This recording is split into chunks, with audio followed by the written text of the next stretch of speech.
This is an important section for me in the practitioner training, and I affectionately refer to this section as, what do you do when you go back home? Would you guys like to hear this section? Because how many of you already feel like the world out there is a little bit different than how it used to be? Any of you? Yeah, I absolutely agree. And I'm going to look over at the camera every once in a while. Hope you guys can appreciate that. Those of you watching on the membership site, this is just to keep you guys up to date on what we're teaching here on the live training. So the first thing is, here's an easy to navigate approach to dealing with your stuff.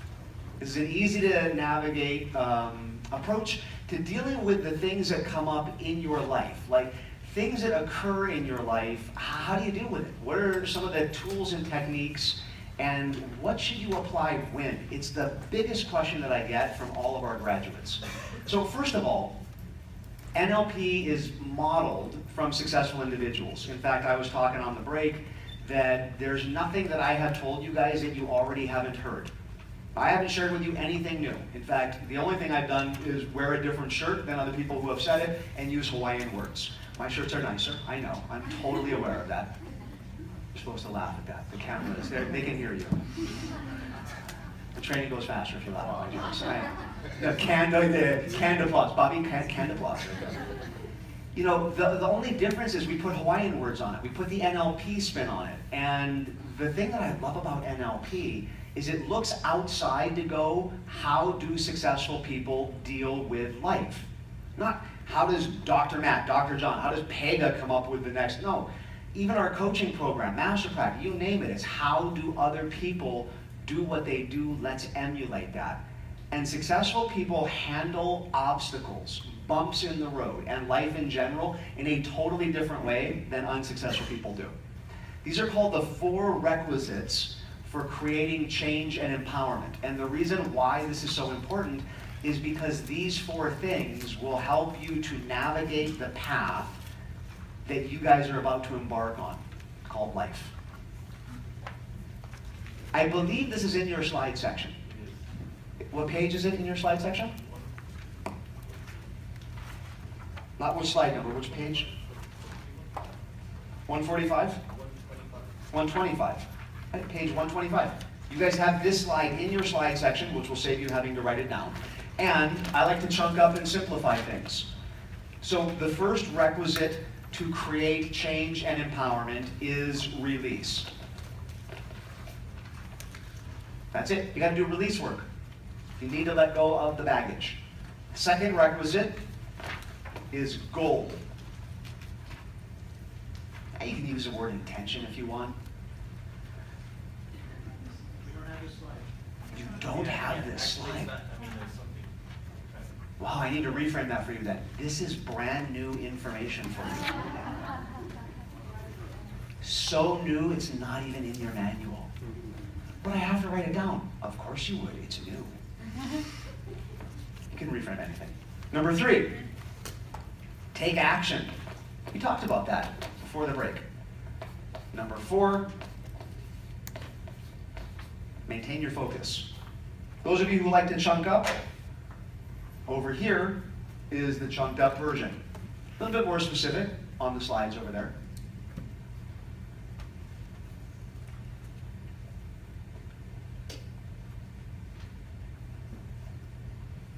Coaches in the room, I would definitely use this with your clients.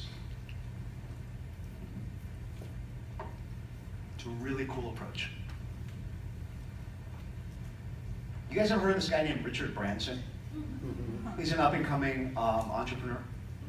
He's done all right. He's got like, what is it, Virgin Records? Virgin Atlantic, Virgin America, Virgin Galactic. He's got some kind of Virgin theme going on. Not sure why, don't care.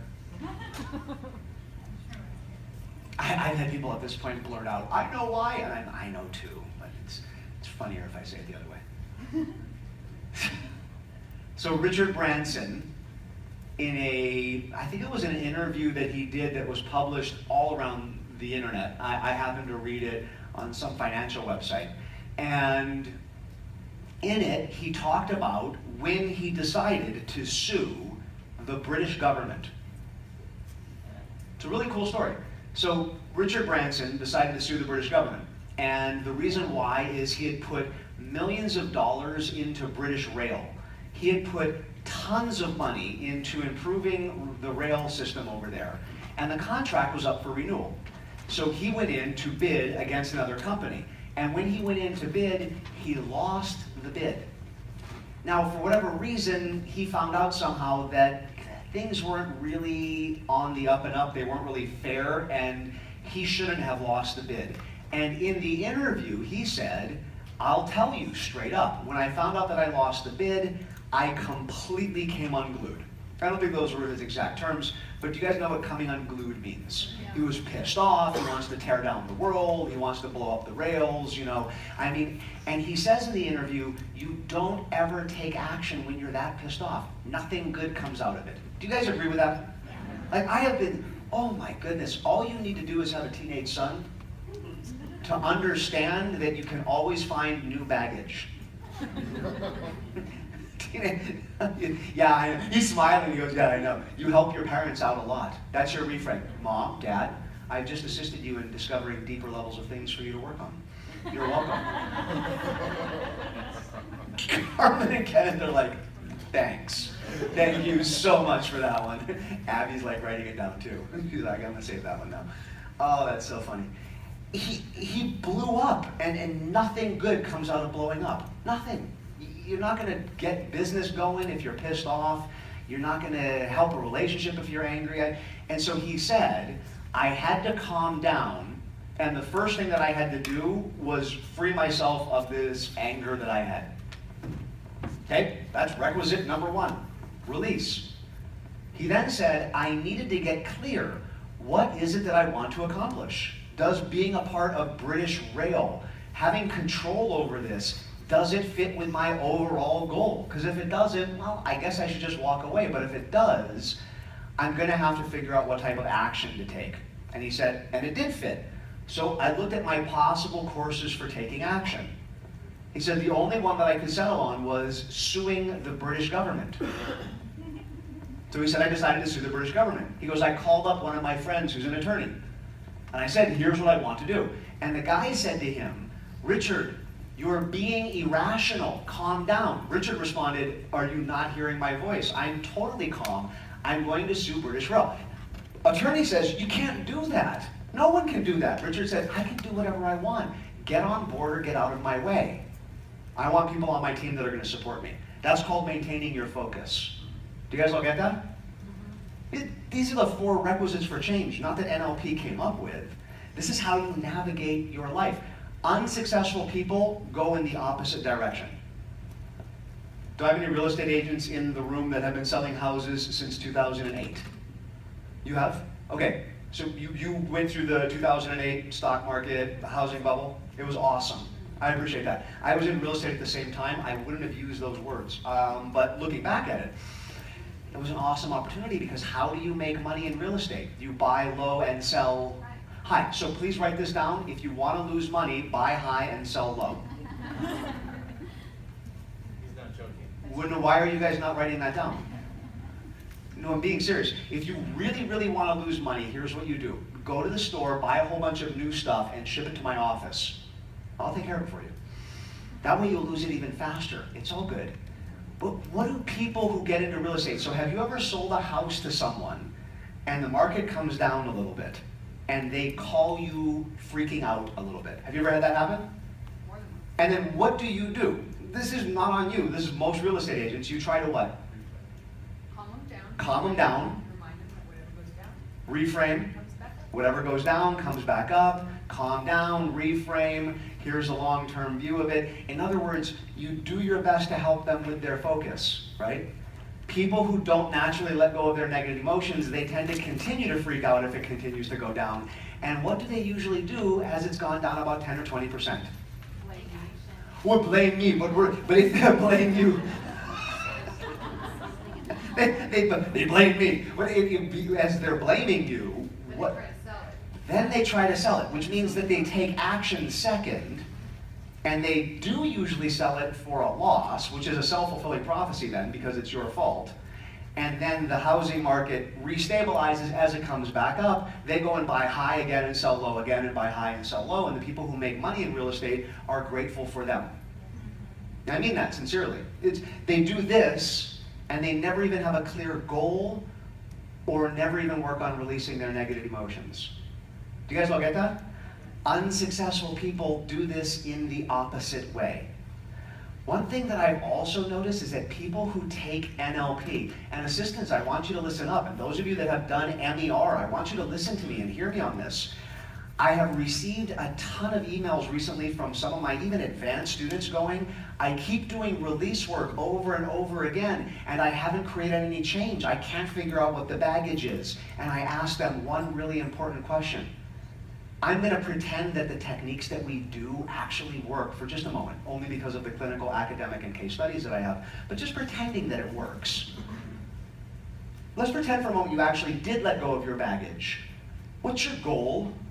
And every single one of my students has responded with, I haven't set one yet. There are 4 things that you need to do to become empowered. Not 1, not 2, not 3. Can you guys guess how many there are? That's why we call it the 4 requisites for change. It's called the 4 requisites because to create true change, you need to do all 4. None of these are optional. Do you guys all get that? So some of my top students, they get so used to MER working, and people come to we just ran an Empowering Your Life weekend, which is like taking the group through doing release work. I just ran HUNA in March, where we do release work at HUNA. And some people come up to me afterwards and they're like, I'm free of my baggage, I'm empowered. No, you're not. You just cleaned out your closet. You just wiped the slate clean.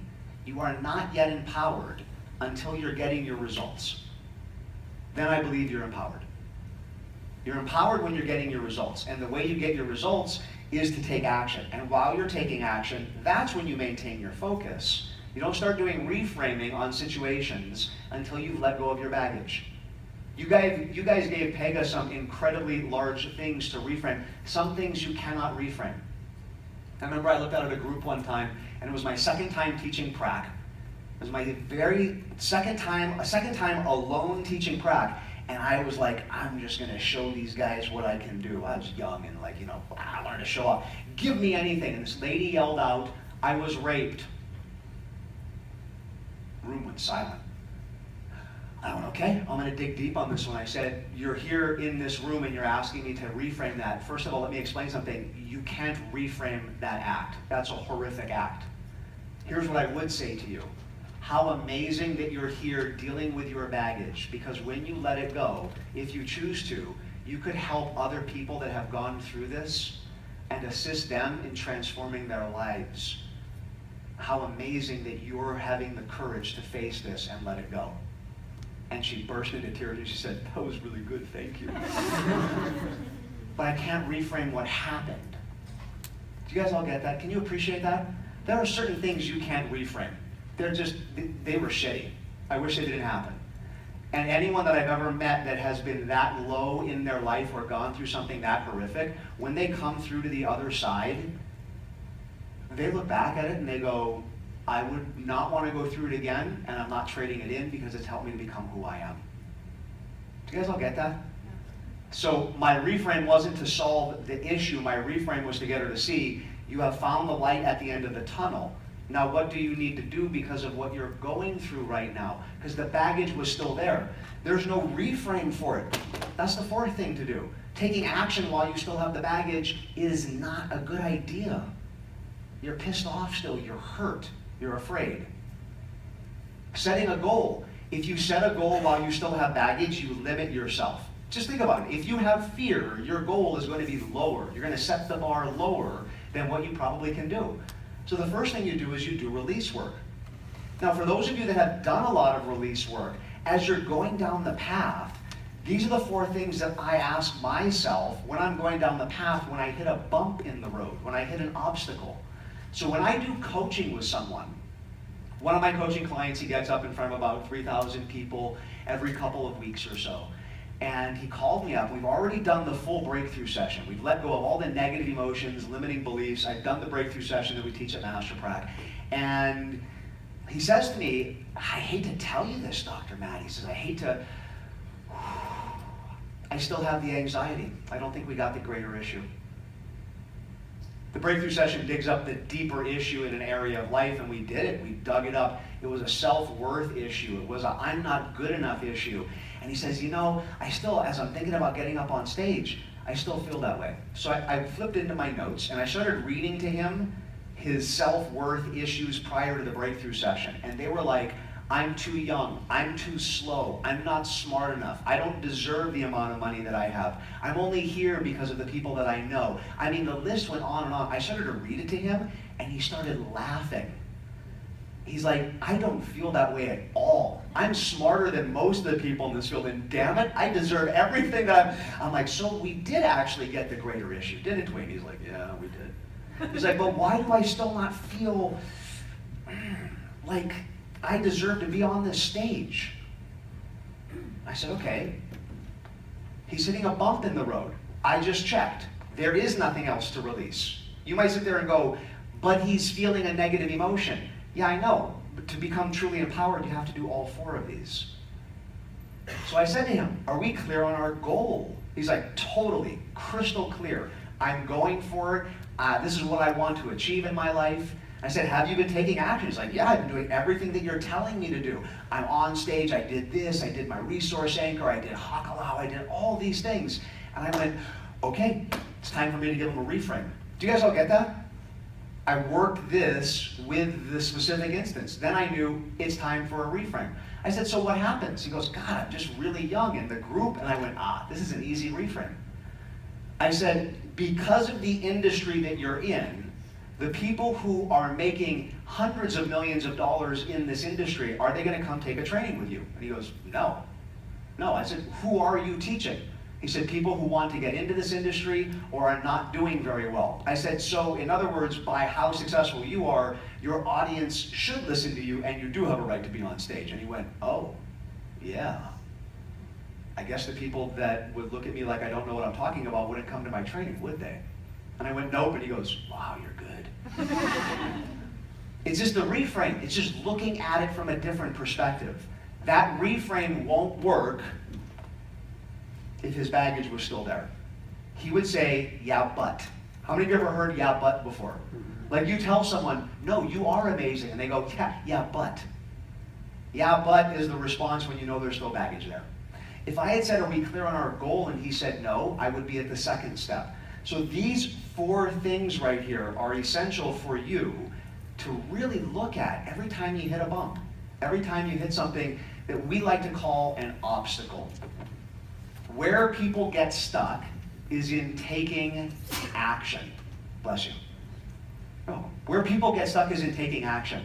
And what happens is they encounter an obstacle. How many of you would like to never have another obstacle again in your life? Hands up, next tonight. Sweet, you ready? Do nothing. I just got a thumbs up. He's like, all right, I got permission. On day 4, this guy on stage wearing a crazy shirt said, don't do anything ever again. Was it worth the training to hear that? Sweet. Seriously, if you're going to hit an obstacle by doing something, you might as well learn how to reframe them. And so what I'd like to do is I'd like to talk about obstacles in general and help you rethink them. So let's be really clear. Let's pretend for a moment that if you set a goal, you're probably going to run into an obstacle that you weren't counting on running into. And so how do you deal with it? You guys okay with that? I had a person at one point blurt out, well, I don't believe in obstacles, I believe in challenges. I don't care what word you use. An obstacle, a challenge, a bump in the road, a wall that you hit, whatever it is. The first problem is understanding what an obstacle is. So if we were going to fly from Portland, is that PDX is Portland? Yeah. Did I get the airport code right? Yeah. To Kona, which if there is currently not a direct flight, one of the things that you have as homework tonight is to help me lobby the airlines to create a direct flight so I can come here more often. Some of you are not interested in this, okay. It just takes so long to get here. They got direct flights to Seattle now. Portland is just as nice as Seattle. We should get them to come here. Yeah, totally agree. Most people think of it as a straight line. Like when I fly tomorrow, you think it's a straight line, but it's not. I got on a plane. How's this for a reframe? I got on a plane, I was in San Diego, and we're gonna be flying to Kona. And the pilot comes on and says, I have amazing news for all of you on this flight. And I'm like, wow, I've never heard a pilot. Usually it's we just reached our cruising altitude, or blah, blah, blah. But like we just took off, we got just above 10,000 feet, and the pilot comes on and says, I have amazing news for all of you. Those of you who are sitting on the right side of the plane, you're gonna have some of the most incredible views of the California coast for about the next hour or two. It's gonna be amazing. You're going to see the old highways, you're gonna be able to see all of these things. People that are on the left side, if you establish a good level of friendliness with the people on the right, they might let you look out too. Or you're just gonna have even more blue ocean than the people on the right side. And in addition to that, we're just giving everyone on this plane some extra free drinks because we're gonna be in flight for an extra hour and a half so that we go around a tropical storm that's in between us and Kona. We're gonna make our way all the way up to San Francisco and go all the way around it so you have a nice, smooth, scenic tour of the Pacific. And I was there in my seat and I went, that was pretty good actually. I wish I was on the right side of the plane. I want to see California, but I'm gonna be drunk, so who cares? Isn't that a great reframe? Instead of, there's an extra hour and a half on our flight because it's no, he went right into this reframe and I thought, this is obstacles. He's getting me from San Diego to Kona and he's gonna do whatever it takes to get there. A flight path, it's really gifted speaking right there. A flight path isn't a straight line. It's not even these wavy lines of altitude adjustments and course corrections. When you set a goal, you have to be willing to do whatever it takes to get from where you are to achieve your goal. Period. The people that get results, they do not accept excuses. People that get results in this world, they don't take excuses from anyone. My son started playing tennis in 8th grade. His school has no junior varsity teams.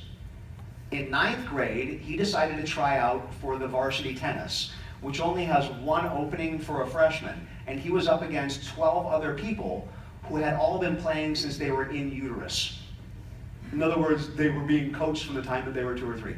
He had been using NLP modeling to learn how to play tennis. He had been watching videos. He had taken no lessons. I shared with him some fundamentals because I played tennis.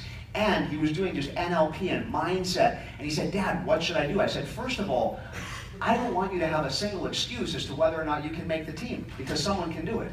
I said, second of all, get into rapport with the freshman that made the team last year, who's now a sophomore, and find out exactly what he did, and do that. Do you guys all get that? Yeah. He was telling me about a huge obstacle that he needed to overcome. And he sat there going, I need to rethink this, Dad. I gotta think about this obstacle of being a freshman, and I'm up against 12 people, and he made the team. Made the team and got to even play, which is unheard of, and is now in his junior year and he's first doubles, playing with a kid who's been playing since he was 3. And when people go, how long have you been playing? He's like, about 3 years. They don't even believe him. They're like, it's not even true. It's not even possible. Does mindset change the opportunities that you experience? Yes. Yeah. I wrote an article on Psychology Today that said you have to believe that you can make money to make money. A psychologist responded and said, I've never seen a belief put $1 million in the bank. I said, I don't think you fully read my article, because if you had read past the second paragraph and read the entire thing I explained, I've never met someone that has consistently made $1 million and believed they were unworthy. What I'm saying is, it starts with a belief. Once you have that belief and that goal, you have to take action. And where I see students having the biggest issues is when they hit an obstacle and they call the obstacle something that it's not. So here are the 4 biggest things that I've learned from you guys when talking about obstacles. These are the 4 biggest things. I want to share them with you, share with you the reframe, and share with you the action plans that you guys need to take. So the reason why this is so important is we got feedback from you when people would come back to this training or through marketing surveys and go, what are the obstacles that you have encountered?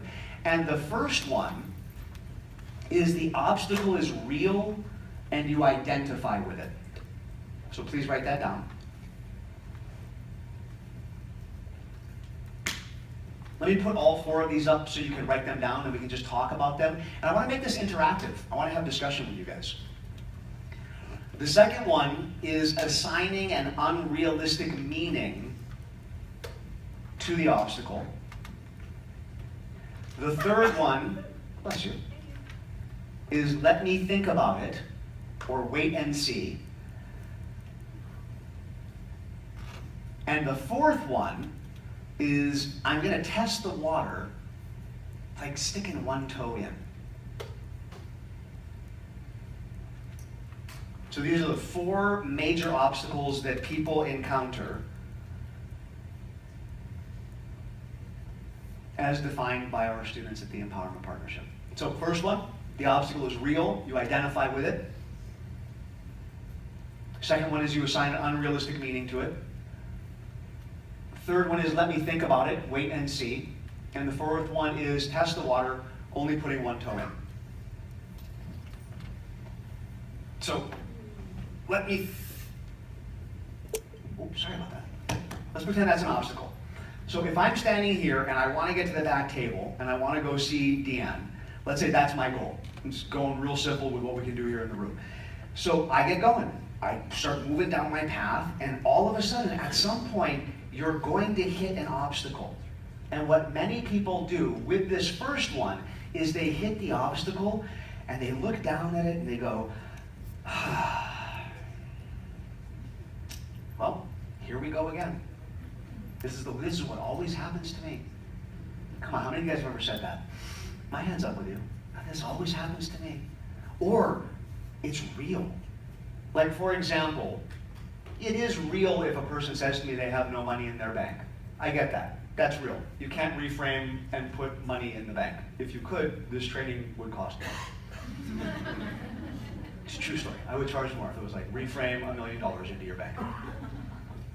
If you believe, though, that no money in the bank equals that you have no resources, there's lack of resources and being unresourceful. You can reframe unresourcefulness. Because I've met people who have no money in the bank and are still able to manifest.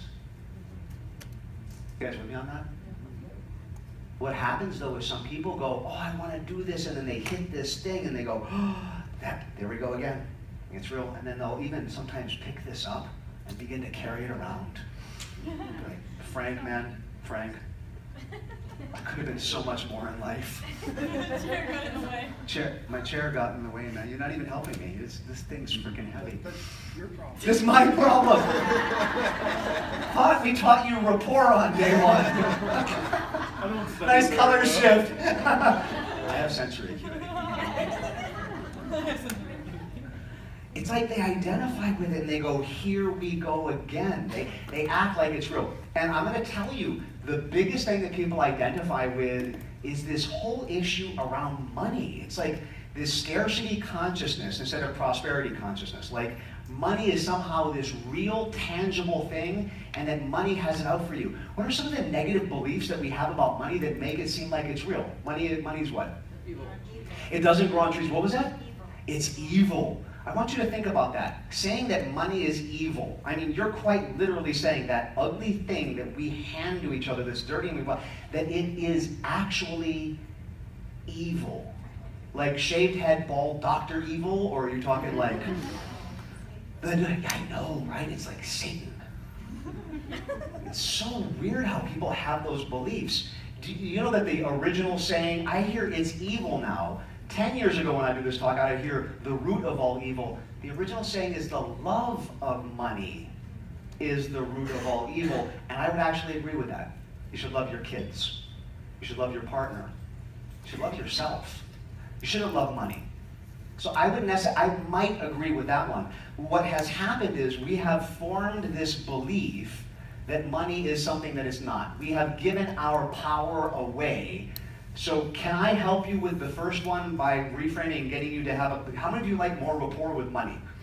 Any of you? Only 12 of you. The rest of you, how's it going? You guys are self-made millionaires. How many want to have more rapport with money? Come on, hands up nice and high. All right, cool. I got some here. Some of you are like, well, I'll raise my hand now.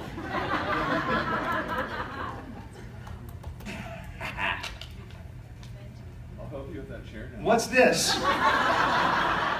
I'll help you with the chair now, Frank says. I'll give you a chance.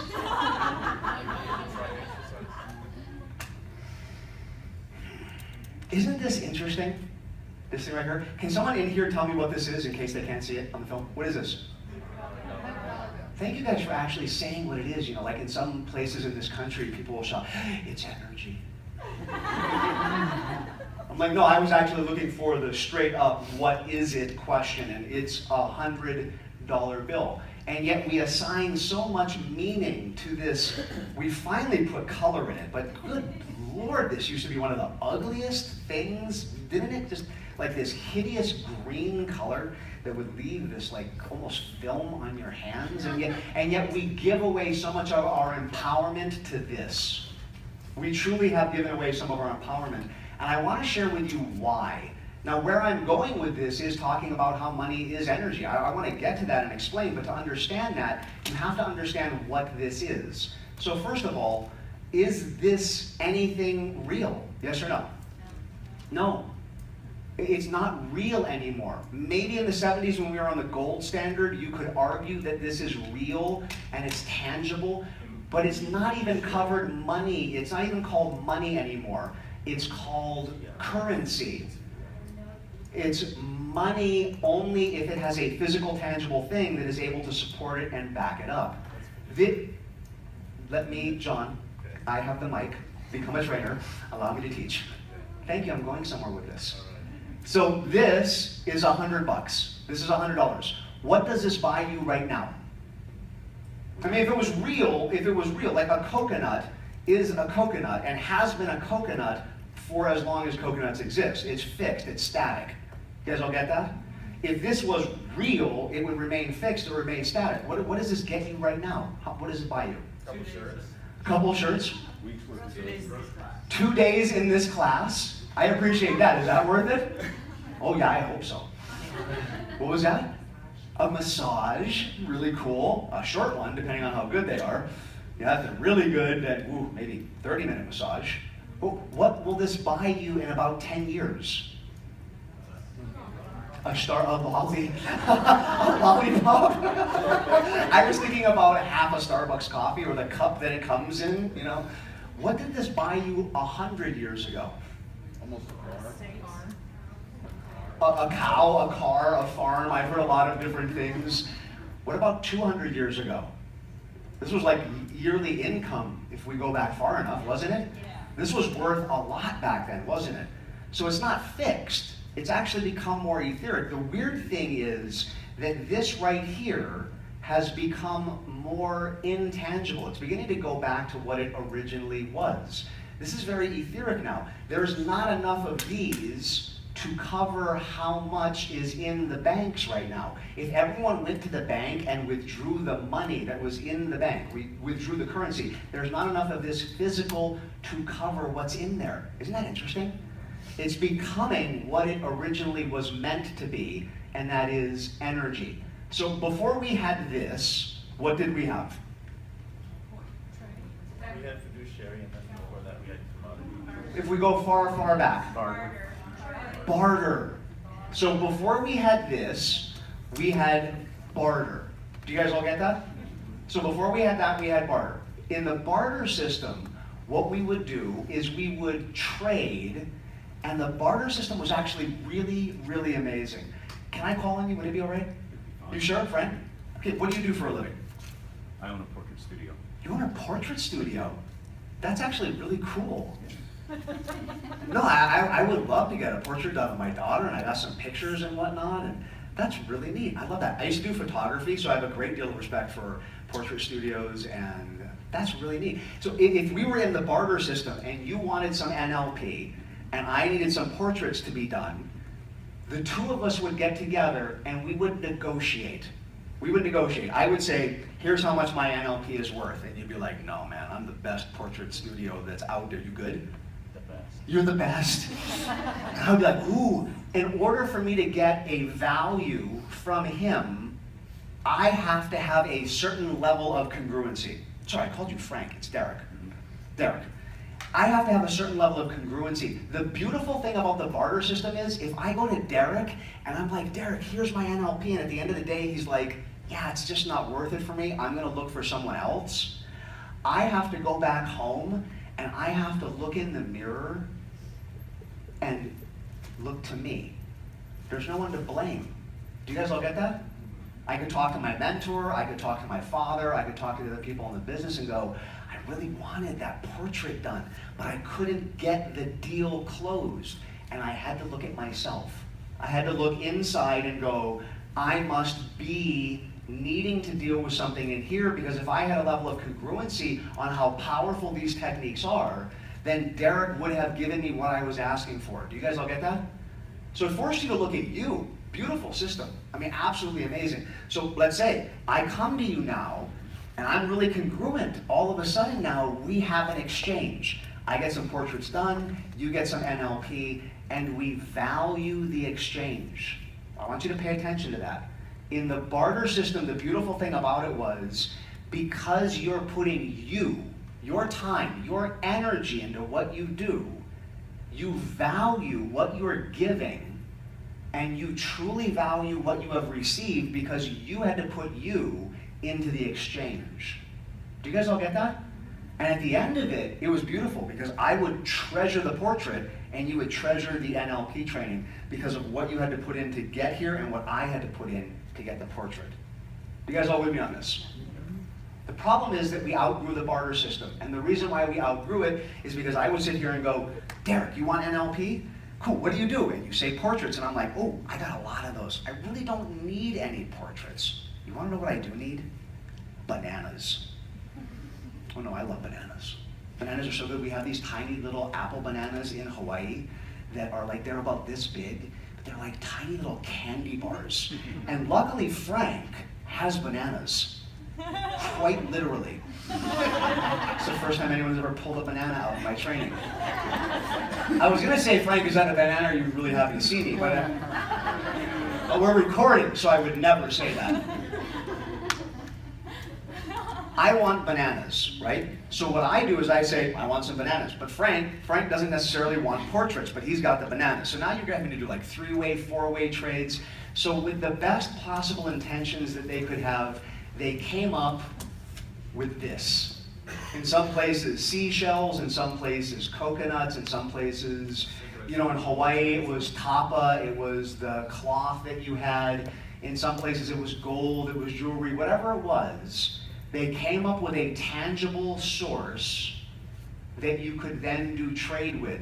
The downside of that is the moment they did that, they took the responsibility of value and put it outside. I want you to think about this for a moment.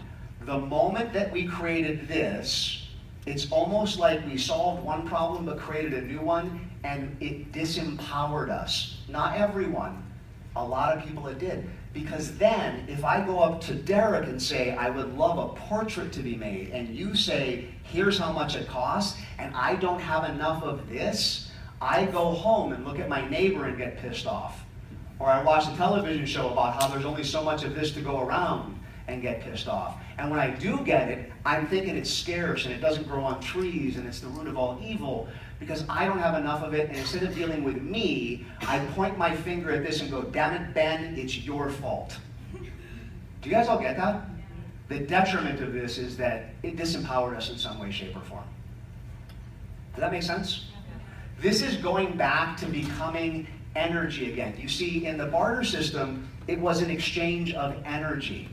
I would put energy into this training, you would put energy into doing the portraits, we would have that good exchange of energy. This is turning back to energy. The moment we go cashless, in fact, it already is energy. My dad used to say, imagine there's a river of money flowing over the top of your head and you just gotta send an Akka connection up to it and learn how to flow it to you. People would always look up and go, that would be nice. With wireless technology, how many millions of dollars have already changed hands in the Portland area on Sunday morning? A lot. So there quite literally is a river of money flowing over our head. it's gone back to energy again. So what successful people do with this is very different than how unsuccessful people treat this. So successful people treat this in a much different way. I want you to write down, there's 3 things that unsuccessful people do that successful people do not do. I'm going to share with you both so you can stop doing one and start doing the other. Derek, you can play along with this? Sure. Okay. Successful people spend money. Well, by the way, they don't do all of these. Some people only do 1 of these or 2 of these. Some people do all 3. Some people, when they spend this, spend it as if it's real, as if it's tangible, as if it's the last coconut on the island and they're never going to see it again. The unfortunate thing is, though, this is called currency now, which comes from the Latin root current, which means it needs to flow, it needs to move. And energy, which is all this has become again, needs to have direction, it needs to have a purpose. In other words, energy flows where attention goes. So unsuccessful people spend money like this. Everyone take a look over here. Derek, thank you so much. The portrait was amazing. I really love it. It's time for me to pay. Hold on just a second. Okay. I really loved it. It was so good. I don't know if I'm going to see this again. Okay, here you go. Okay, wait, let me say goodbye. Oh, Ben. Some pouting eyes. Your supple lips. Beautiful haircut. I miss you so much. I hope I find another one of you again. Oh, I really did like it, by the way. Here you go. Oh, God. Okay, take it. Oh, God, I hope I get another one. The problem with that is that if you flow currency like that, and if perception is interpretation, and if energy takes your instructions, how's it going to come back to you? Probably like that. Do you guys all get that? If you cling to it that tightly, it's like you're squeezing the water hose. There's nothing that can come back in that connection. Do you guys all get that? It was weird when I got to hang out with really successful people. If they were spending money, they would spend it like this. Thank you so much. That was incredible. Like freely, because they knew that by doing that, that's how it would come back to them. Do you guys all get that? So the first thing that people do that are successful with money is they spend it knowing that it's energy and that it needs to flow, that it needs to move, and that how they spend it is how it will come back to them. I'm about to get to the second one. I'm about to get to the second one, and the third one will actually answer your question. The second one is unsuccessful people do something weird when they receive money. So Derek, just pretend that you're in the middle of the training, it's time for me to collect a payment, and it's $100 training, okay. So here's how unsuccessful people receive money. Everyone take a look over here. So Derek, have you had an amazing time in this training? I have. You've gotten value out of it? Much. Sweet. I'm really sorry to do this to you. I'm gonna need to take that. Yeah, I appreciate this. I just wanted you to know though that I'm really not worthy of this. I'm so sorry to do this to you. You know, I got kids. Thanks, man. I appreciate that. I've seen people grovel when they're receiving the energy back for the value they've put out there. How many of you guys do that one? Come on, hands up nice and high. I've done it before. Yeah. Yeah, me too. That's the pattern of I'm not worthy, that you don't deserve it. Come on, you guys. Let's face something really simple. You know you're worth more than this, right? You guys do know that you're worth more than this $100 bill. You're worth more than any amount of money out there. Do you guys agree with that? Yeah. So to do that devalues Derek's experience. Worse than that, it devalues me and my time. If all you have in life is time, and you've put time and energy into doing something like a training or giving someone a massage or growing bananas for them, whatever it is that you've done, what they're giving you, how you receive money and how you spend it is actually an indicator of how you value you. Please write that down. How you spend and receive money is actually an indicator of how you value you and your time.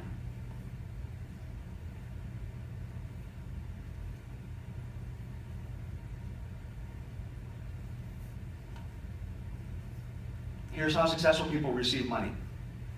Thank you. Derek, did you get value out of this training? I did. Thank you very much. I appreciate that. I'm so glad you were here. It's just energy. It's energy that you have put into your product or service, and when someone's giving you energy in exchange, if it's fair, if it's a fair exchange, you should receive it as if it's just an energy flow back. That's it. Energy flows where attention goes, and if while you're spending it, my dad used to say, if you damn, like you're evil, if you damn money, you damn or block the flow of energy to you. So to curse it, to call it anything negative, is actually just a reflection of how you think about you. In the barter system, you had to believe in you. You had to believe you were worth it to get value out of other people. This just represents how you value the energy exchange that just took place. Do you guys all get the first two? So how a successful person receives money is knowing they're worth it. So number two is successful people receive currency knowing that they're worth it.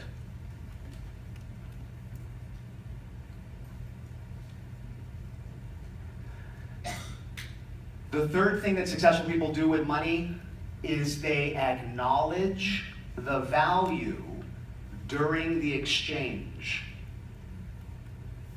The third thing that people do that are successful with currency is they acknowledge the value during the exchange. What I mean by acknowledge the value is that we have really high credit card debt right now in the US, and people who spend without paying attention to the third thing. The third thing being, you gotta see value in this. Okay, so I have an iPhone. I mean, all jokes aside, the iPhone came out first, so I jumped on board with the iPhone. My iPhone's over there, I was looking for it. Hello. So just hallucinate that I'm like, where's my iPhone? Shit, man, that's it. It walked off. Money guy, I can borrow yours. Thank you so much. So when I had an iPhone, my first one, it was pretty small, right? They were small when they first came out. And the iPad came out. The iPad came out. And I'm a big fan of the iPhone. I mean, iPhone, Mac, and whatnot. And my students were like, are you going to go get in line and go get an iPad? I was like, no. This one student came up to me and said, the iPad, it's coming out. You're going to get one, right? And I was like, no. Like, but it's so cool. I'm like, I know. It's super cool. And he goes, you're going to get one, right? And I went, no. I see no value in it. I have an iPhone. Everything I can do on the iPhone, I can do on the iPad. I don't want to go back to the day where I was carrying so much technology with me. To be a presenter back in the 90s, you know how much shit I had to carry with me? Any of you presenting back in the 90s, you remember that? You had to actually lug stones for your students to bang their notes out into. It's true, I'm that old. The video thing, I'd carry my own projector and, overhead sled, never mind. Anyway, I'm sitting there going, I don't want one. The next version comes out. I'm like, I don't really care. My iPhone is fine. And then I graduate, I have my degree, I'm doing a whole bunch of reading on my iPhone that I never did, and I sit down on an airplane. I sit down on the airplane, and this guy sits down next to me. I take out my iPhone, and I start reading, and I'm reading this book on my iPhone, and in my hakalau, in my peripheral vision, I see him, and he takes his iPad out, and he goes and he flips the page, and it's animated.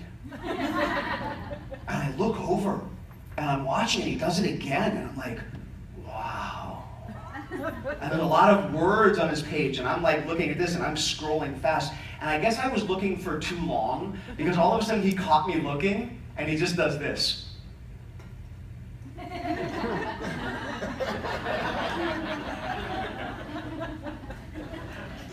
I'm like, all right, so we take off. I'm not thinking anything of it. I plug my headphone in. I stick my little earbuds in. I got my movie going. I got good vision, so I'm holding it right about here, and I'm watching this movie. And in my peripheral, he takes the iPad out. He flips this thing around, and he puts on his Bose surround sound. And he leans back in full recline. and it's like this movie. And I look over at it like, wow, that's... And all of a sudden I find myself watching his, you ever done that? You're watching your neighbor's movie, right? And all of a sudden I guess he notices that I'm watching the movie and he goes like this, he goes.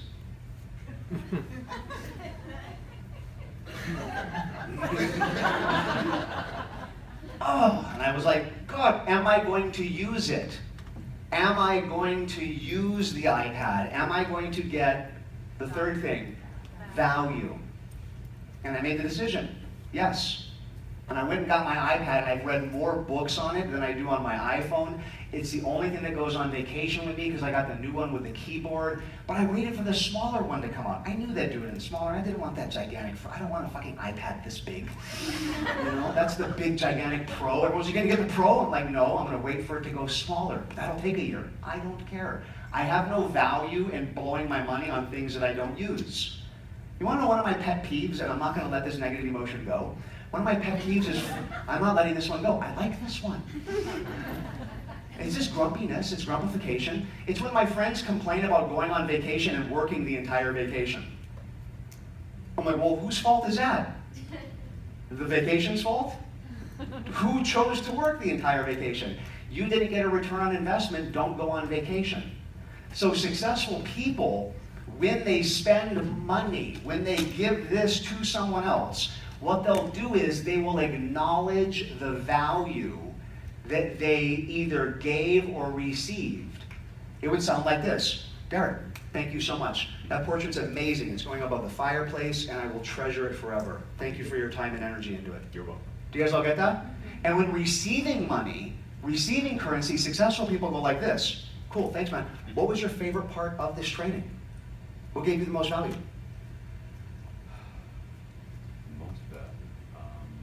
The communication technique. The communication techniques? Which one specifically? What's the guy's name? Starts with an M. Milton? Milton, yes. Milton, why you like that? Yeah. The positive languaging? It's going into my sales system. It needs to be in every sales system. That's awesome. Do you see what I just did? Even just that act right there, it activated gratitude and what value he got out of it, and successful people acknowledge the value during the exchange. Do you guys all get that? So those three things. Number one, spend it as if it's energy and give it intention. Amy, spend it how you would want to receive it. That's what I do. I spend it the way I would want to receive it. I over-tip because a couple people when I was younger and a pizza delivery driver delivered pizza right out of high school. Any pizza delivery drivers, you guys, wasn't it the best job ever? Yeah, because you're taking a food made from God to people's houses. And there was a couple that would request for me and always give me a little bit extra because they knew I was living off my tips. My paycheck was paying my bills. And they'd give me a little extra, so I always over-tip and give that back. You guys know what I mean?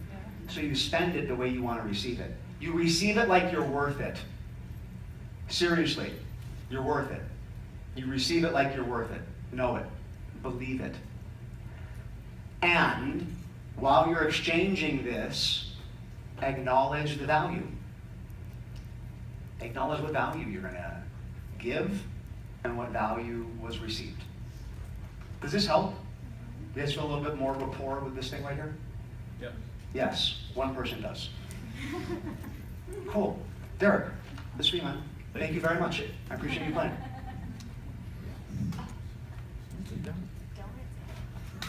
That's the first obstacle. The first obstacle is that it's real. The second obstacle, and this one will be a little bit faster because it just involves a little bit of an ego deflation and some math.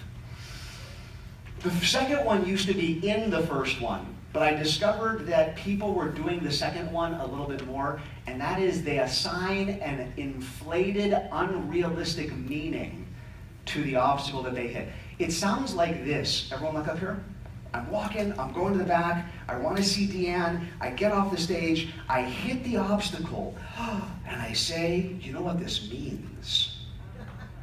It just probably is not meant. How many of you ever said it's not meant to be? Isn't that a cute saying? So the reason why I said we need to deflate your ego a little bit and give you some math. So first of all, let's explain when you say that you hit an obstacle and it's not meant to be, what you're implying, the presupposition in your language, is that there is an intelligence in the universe. So if you're an atheist, haha, you actually believe in God and you didn't know it. No, so the first problem is if you're an atheist, you can't use that anymore. You gotta throw it right out. Because if there is no intelligence in the universe wouldn't fuck with you. Do you guys all get that? I mean, just straight up, think about it. So if you do believe that there's an intelligence in the universe, within energy, within light, whatever, and it's decided to mess with you today, then I need to help bring your ego back down a little bit more. I had to write this down in my notes. Bless you. I rarely have to look over at my notes, but I wanted to make sure that I wrote this down. I watched Carl Sagan. What was his show in the 70s? Cosmos. I watched Cosmos when I was growing up, and on one of the shows he said, based on current math and all of the variables that it takes in order to have life form, there's about 1,000 other planets out there with life forms on it. So I started saying this, and there was a guy in the training, and he was sitting over where Amanda's sitting. His name was Charlie. He's the father-in-law of a person who used to work with the company, and he is into astronomy and helps to build the telescopes on the islands of Hawaii. And I said there's about 1,000 other life forms, and he goes like this. And I saw this in my peripheral, and I thought, oh, what? Is my number inflated? I said, Charlie, speak up. He's like, no, I don't want to interrupt. I don't want to be rude. You just keep going. I'm like, no, Charlie, dude, you are an expert in this field. I'm not. I don't count planets. He said, we've gotten better telescopes. The number's a little bit higher. I said, how much higher? He said, it's roughly believed that there are 9 million other planets that should have life on it. Like, that's a little higher. It's slightly higher than 1,000. So based on just math alone, there's about 9 million other planets with sentient life forms on it. So then I had to look up what 7 billion times 9 million was. And there's actually a number for that. It's 63 quadrillion. If we just use 7 billion as the number, like let's take our planet as the average and time that by 9 million other planets, there are 63 quadrillion life forms in the universe. So here's what you're saying when it's not meant to be. You're saying that the goddess that created everything in the entire known universe looked down and of 1 out of 63 quadrillion sentient life forms decided that today was the day that she was going to fuck with you. You're that important. You are quite literally that important that you have caught the eye of God. I've had some people who use that a lot, just hear that and go, I will never say that with a straight face again. Because if the universe is telling you you shouldn't go that way, it's probably not the universe messing with you, you guys. It's probably the universe telling you there's a better way. With these first two, you need to reframe them. Please write down the reframe. This is the reframe for the first two obstacles. I love this reframe. I started off this whole conversation with, in order for you to never hit another obstacle again, what would you need to do? And I said, do. So here's the deal. The reframe is, you wouldn't have hit the obstacle unless you were closer to your goal. It's all right. There are some goals that are so out there and etheric that you actually don't know if you're any closer unless you hit an obstacle. I see an obstacle as a mile marker on the path telling me I'm closer to my goal. You know, like if I was going to drive from Portland back down to San Diego, at some point it'll say Los Angeles X number of miles. That's all an obstacle is. An obstacle is the universe telling you you're one step closer. You wouldn't hit this unless you were closer to your goal.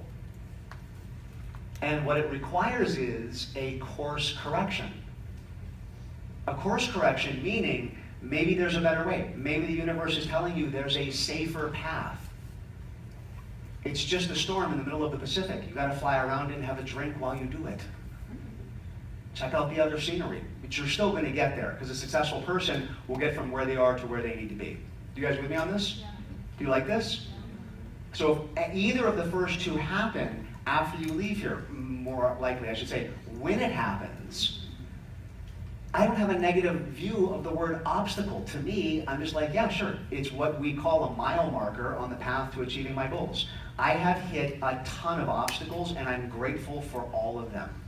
I am grateful for all of them because they taught me how to be more flexible, to go around it, to go right through it, to pick it up, to do whatever I need to do to get to where I want to be. You guys good with that? Okay. Those are the first two. Next two are let me think about it, which is a wait and see, and then a test the water, only one toe in. So let me think about it, wait and see, looks like this. I'm here, I want to get over there. So my goal is to be there. And I go, okay, I'm ready, I let go of baggage, I'm ready to go, it's time for me to take action, and my foot comes out and I go, let me think about it. Procrastination. More than procrastination, it's almost like this belief on the extreme, I'm waiting for the perfect moment. Do you guys all get that? I meet so many people that go, when I'm coaching individuals, they're like, I'm just waiting for the perfect moment. Time out. If you are holding something in your head of stagnation, if you're holding wait and see in your head, do you guys remember the gorilla video on day one? Do you guys remember the gorilla video? Yes. If the gorilla can't be seen because you're in wait and see and all you see is things wearing white, you'll never see the perfect moment. The perfect moment could walk in front of you, beat its chest, and you wouldn't see it. Because wait and see only allows you to see wait. Wait and see equals all you're going to see around you is things waiting, because the universe is waiting for you. Please write that down. Wait and see equals you're only going to see the universe waiting in response. The universe is a reflection of you.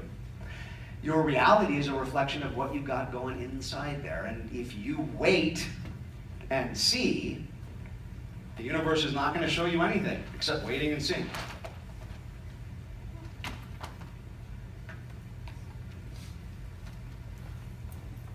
The other problem with wait and see, please look up here, is that the energy flows down, goes all the way down to the emotional, and when it hits the emotional, if you say, let me think about it, I'll wait and see.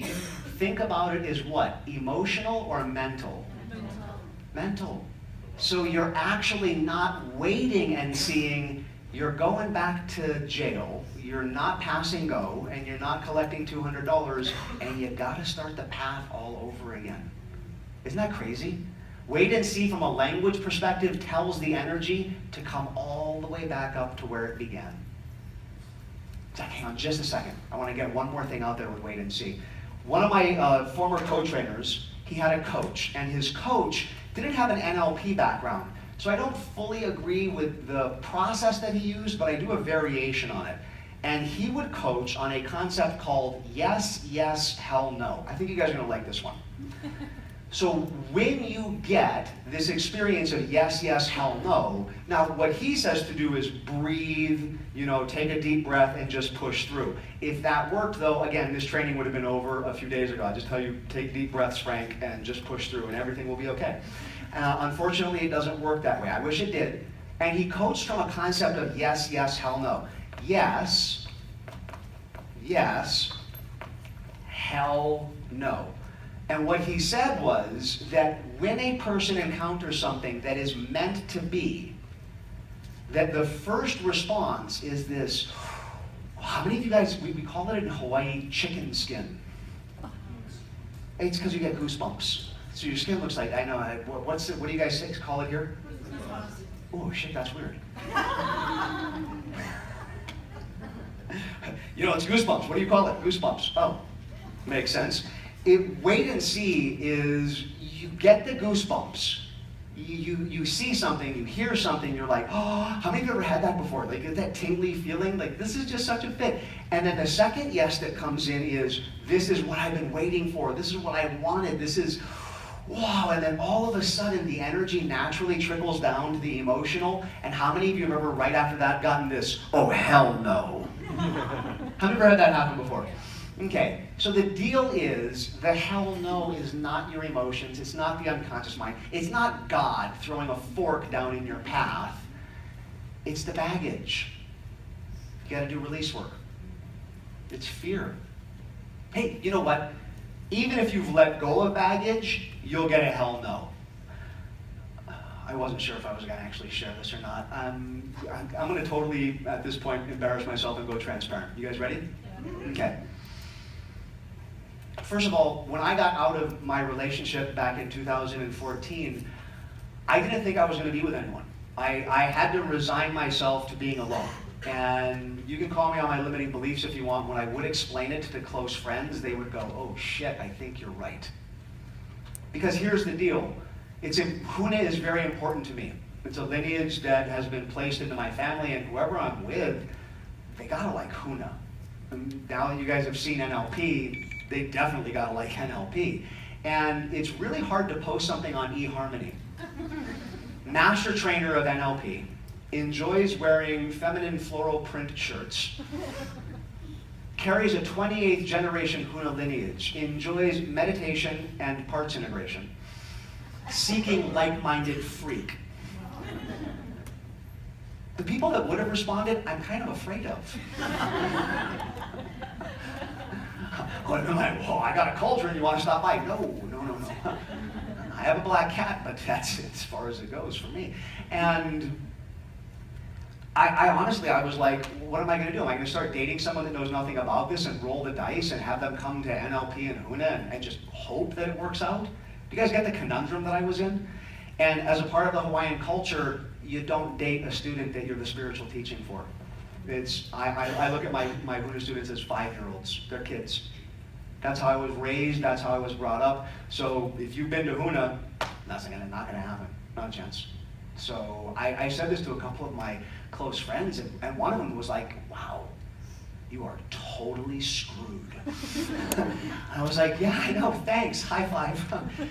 And I actually shared all of this with my ex, and the problem with teaching someone that you know these techniques, her response was really simple. She's like, yeah, sounds like you got some release work to do. Why don't you do that? And then set a goal, because she said, what's the worst that could happen? Oh, the thing you're already creating. But if you actually set a goal, you might get something nice. And I was like, that's not the type of advice that you want, but I'm in a space in my life where I was like, all right, so I listened. I put the goal out there, and Triss, who had done some NLP trainings and really loved MER, she started contacting me after she had learned about MER and mental and emotional release, and I was totally ignoring her. I was not in a good space at that time. And she actually called up one of my other students and like, this person is not even responding to me, he's blowing me off. And he's like, just one more time. And she contacted me and said, I want to get MER into the Chopra Center. That caught my attention. I started talking to her just from like, how can we get into the Chopra Center, joint venture, collaboration and whatnot. And I was out to dinner and we were talking about this. And have you guys ever had a moment where your brain goes dumb? I said guys in the room because I can't speak to the women. Women, you need to understand, men, we're actually not that intelligent. We have a hamster for a brain, and it has a treadmill. And when things are crazy, the treadmill goes really fast, and that's all you can hear. That's why we look like we're deaf sometimes. The men in the room are like, please stop, don't tell them the secrets. I'm sitting across from Triss, and she's like next to me, and she's talking, and all of a sudden I'm like, she's spiritual. She likes MER. Ooh, Huna's a risk. But one of the things I had put in my goal was thinks that what I teach is amazing, but sees me as a human being. See, one of the problems with getting together with someone that knows what I do is they sometimes think, oh my God, you're not human. You can these things that you can do, and I need someone to see me as being human. Do you guys all get that? I'm like, she shared the stage with Deepak Chopra. Of course she's gonna see me as human. Deepak hangs out with Oprah. I don't even know her name. Her full name is what I'm saying. I actually know her first name. And she's talking and I can no longer hear her because my heart is beating, right? The first thing that I get is this, oh, hell yes. Second thing is, she fits the criteria, she's good looking. I'm like, ah, and then my gut starts screaming, no, man, no way, she's out of your league, not a chance. And the other problem is, I haven't dated since 1992.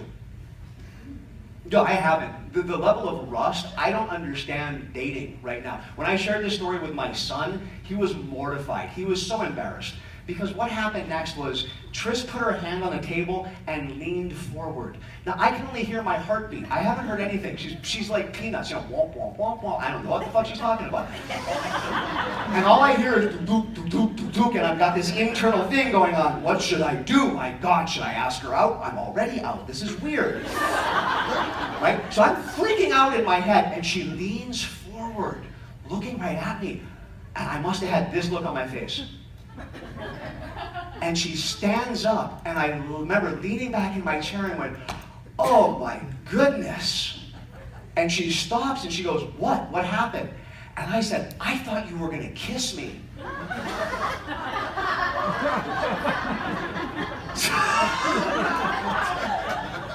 It's horrible, isn't it? So I tell my son, who was like 16 at the time, and my son goes, Dad, no, dude, you got no game. He's like, why didn't you call me? He said, that's embarrassing. There's exchange students in my class who have better skills than you. I'm like, Ethan, 92, there was no social media. I didn't have to twit her or, you know, should I friend her on Facebook or not? Do I message her? What the fuck? I gotta like all of her Instagram posts or just the cute ones? I don't even know what to do. Guys, she does the worst possible thing. She looks at me and she says, and walks to the bathroom. Frank got it, right? Because Frank, if she had said, oh, that would be nice, I don't have to think. The hamster can drop off the wheel, pass out, right? If she says, oh, not a fucking chance, I'd be like, okay, I was hallucinating, this is all on me. But she said nothing. That made the hamster go into high gear. Yeah, Chris just did this. Smoke. She went into the bathroom. I thought she'd be in there for a while. She was back out 5 seconds later. And all of a sudden, this hell no is screaming at me. And I realize, in this point, where you're standing there, and you're going, let me wait and see. I thought for a moment, I'll wait and see. I'll go on a second date. I'm gonna wait for the perfect moment. All of those things started piling in, and I realized this is something I teach. If you sit there like this, you miss opportunity after opportunity, because wait and see, let me think about it, brings it all the way back up to the mental. And I don't want to be the guy that missed an opportunity with someone like that. Do you guys all get that? I knew there was only one option. I had to kiss her. No, because sometimes your foot is like this and you're like getting this hell no. And if I'm getting a hell no, but I'm getting a yes, I'm going to override that and I'm going to put the foot down. Because how many of you have ever waited for the perfect moment and said, to hell with it, I'm just going to go, and the moment became perfect because it happened, because you made movement? How many of you guys ever had that happen? And I just went for it? Because this thing right here needs to become a hell yes when you let go of your baggage. She sat back down. All I could hear was the heartbeat. She was in mid-sentence, and I leaned in and just planted one on her. She was mid-sentence. I'm like, yeah. I told that to Ethan, and he just at this point, he said, you do not deserve to be with anyone. He goes, how can you tell this, let alone record it? Well, we're still together, and we're actually engaged now. And what happened later on that night is none of your damn business. We all have imagination. We all have it, yeah. I took her home politely, and then, anyway. So, for me, I don't care how far down the path, I'm freaking freaking sweating right now. I don't care how far down the path you get in your life, how much baggage you release. Sometimes you just got to override that hell no, and you got to go for it. Because I've never, listen carefully, I've never heard anyone say at the end of their life, listen to this, I've never heard anyone say this towards the end of their life. I did everything that I wanted to do in my life. I followed my heart, I followed my dreams, I lived life to the fullest. God, that sucked. I've never heard anyone say that. I've heard shoulda, coulda, wouldas. And as far as baggage is concerned, regret is one that after some experiences, it's not possible to let go of. I don't regret anything in my life. I'm very lucky about that. I've met some people who have lost individuals, and yes, you can do ho'oponopono, and yes, you can reduce it, but when you can't ever see the person again, or they've moved on, or you've missed, regret's a hard one. I would rather have been the guy, because after I kissed her, she turned away, and there was a brief moment, guys, where I thought she was going to take a swing at me. And she's from a small little island in Alaska called Sitka, and she had shared with me stories about how they used to wrestle polar bears in the winter and ride whales in the summer. Or I got the seasons mixed up or something. But she looked away, and I thought, I'm going to get decked. And you want to know what? It would have been worth it. I would have still told the same story. That I went for it instead of waiting and seeing. Do you guys get that? The fourth one is really simple. The fourth one is testing the water. And that's not a wait and see. It's you're here, you want to get there, and what you do is you do this. I'm just going to test the water a little bit. And you put one toe in. The inherent problem with one toe in is where is all of your energy? Where is all of your weight? Holding back. It's holding back. So this one I'm going to keep short and sweet. A former co-trainer of mine, his name was Todd Levinson, and he went on to work in politics and help out in the New York City government and whatnot, an amazing individual. He would co-teach this section with me, and he would say, I want to talk about the test the water, only one toe in. And he had done a study of the Kabbalah.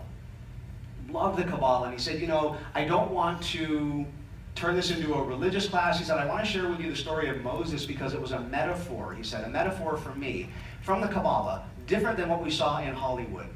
And he said it really inspired him to understand an aspect of obstacles, and it's the final one, it's test the water.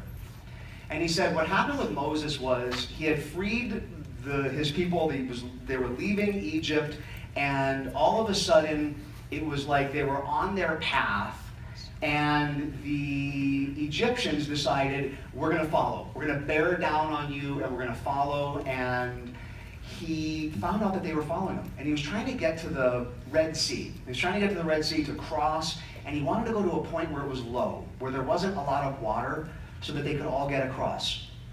He gets to a fork in the road, and one way, guaranteed, leads to the part where they can cross.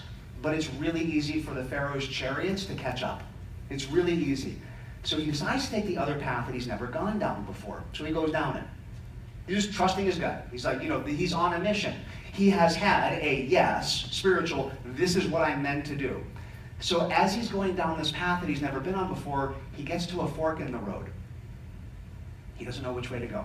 He knows that one way is going to go to the sea where it's low, and one way is going to go to the sea where they're not going to be able to cross. So depending on how you hear the story, he meditated, he contemplated, whatever it was that he did, and he decided, okay, we're just going to go this way. I'm trusting my gut, we're going this way, and at the end of the day, this is what it's all about. Trusting your gut, trusting your na'au, what feels right. And they went. Now, on a side note, it was the wrong path, meaning it wasn't where the water was low, but I'll come back to that in a moment. They get down to the sea, and the water is at a point where they can't cross. They're not able to cross, and they arrive there, and everyone's looking at Moses, and they're like, you screwed up, you messed up, we're going to die, the Egyptians are coming, they've already blocked our path. What should we do? Should we surrender? He's like, this doesn't make any sense. My whole life is about this moment right here. This is what I'm meant to be doing. This is impossible. How can this... There's no way to go, but he's looking at the sea, and depending on the story, again, it takes a couple of days, a day, he meditates. At some point, though, he just goes, you know what? I wouldn't be here unless it was meant to be. I saw a vision, I was meant to cross this Red Sea, I'm going. And everyone said, you're crazy, you're nuts. So he walks into the water up to his ankles. Nothing happens. Walks in up to his knees. Nothing happens. Walks in up to his waist. Nothing happens. Walks in all the way up so that he's up to his neck in water. Nothing happens. He walks in so that he's fully submerged. Staff is underwater and no longer able to breathe. And in that moment, the sea opened up and he was able to cross. Some people ask for so much from the universe. Please write this down. You have to be willing to put in an equal amount of energy to get what you're asking for from the universe. It's that energy flow thing. If you're asking for something big from the universe, from your reality, from the world, you have to be willing to put in that amount of energy.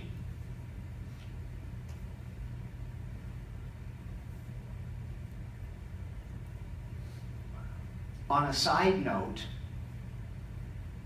as they crossed and everyone came out the other side, the water closed and the Egyptians were taken out of the equation. If they had gone the right way and the water was low, the Egyptians also would have been able to cross, and Moses and everyone would have died. So sometimes when the universe sends you what looks like the wrong way, it's actually the right way. We just don't understand it until everything is done. How many of you have ever gotten to a goal in a way you could have never imagined, but it was the way you needed to go? So what I've learned in life is you got to go all in. Please, you guys, you start small. I went all in with this. I went all in with this training right here. From 1982 all the way up till 2010, this training was $4,000. I went down to Australia to see a former business partner. He had created this model. He called me up and said, come co-teach, I need some help. I'm like, great, of course, never been there. He's like, we change things. I'm like, I love change. He said, we don't do a pre-study, we do a post-study. I said, we're going to be doing that too. He said, we only do a 4-day. I went, ooh, used to be 7. I said, did you cut out the MER and the hypnosis? He said, yep. I said, okay, we used to do only 4 days of NLP, so it's the same thing. He said, same thing. He said, we charge under $200. I went, whoa. What? He said, yeah, we don't charge $4,000 anymore. I said, what? He said, did I stutter? I'm like, no. I said, how does it work? He said, fly down and you can see. I flew down, and they were holding the training in an unused movie theater. It's like there was no movie to show, so they rented the movie theater. There's about 100 people there. And on one side, I could hear explosions, and on the other side, a cartoon. It was really weird. And the whole place smelled like popcorn. So you couldn't say, do you smell popcorn? Because everyone would say, well, yes. A whole shitload of it, actually. It was so weird, right? And it worked. And he was doing it, and I came back and I told my team, there was about 12 of us in the company at that point, and I sat them down and I said, here's what I want to do. And the marketing person looked at me and said, hell no. This is a model we've been running since the 80s. We're NLP.com. You can't run a training for under $200 and ever go back to the 4,000. She said, if you're wrong, we're all out of a job. I said, I don't know.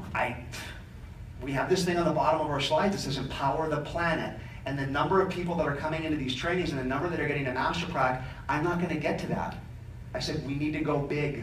We need to think bigger. We need to do something to actually transform people's lives and give them these techniques. She's like, if you're wrong, we're out of a job. I said, I get that, but I'm getting a yes, and I'm also getting a hell no, but it's just nervous excitement. That was my reframe. She said, I have anxiety. I'm like, all right, well, deal with that. And we went all in. And 6 years later, it still seems to be working. That was an all-in moment. I could have lost everything. But I'm asking for something big, so I have to be willing to put that amount in. You guys good with that? Because here's the deal. If you say, here's something that I want to achieve, this bottom thing right here says, now, when you take action, your unconscious mind and the universe will take you and your words seriously. This is something that I taught my kids. Be careful of what you ask for, because if you ask for something and then the universe gives it to you, you need to go for it. Or you make your word mean nothing. I want you to think about this. If I had set a goal, I want to be in a relationship with a spiritually empowered, mentally intelligent, emotionally strong, beautiful woman, and she shows up and I don't go for it, I'm telling my unconscious mind, don't pay any attention to what I ask for. My unconscious mind looks at me like I'm a liar. I want to empower the planet. Here's an opportunity. I'll wait and see. Next time you ask for something, your conscious mind sits there and goes, is this real or is it a joke? Because I'm not gonna show you the gorillas that you need to see to achieve this thing. Because last time I showed you and you didn't do anything. Do you guys get that? When you take action, your unconscious mind and the universe will take your word seriously. And what you need to do is, if you're willing to ask for something, it's like what I teach my kids. If you're asking for something big, you better be willing to balance that equation out with that amount of energy in and a willingness to go for it when it happens. Period. Plain and simple. You guys all got that? Okay? Zach, you had a question. I was going to ask, repeat what wait and see means. Can I repeat what wait and see means? Wait and see means that you're here, you want to get there, your foot is out, and you're just kind of waiting, and on extreme, I'm waiting for the perfect moment. And the problem with that is, if I say to you, look at the people wearing the white shirts, you don't see the gorilla.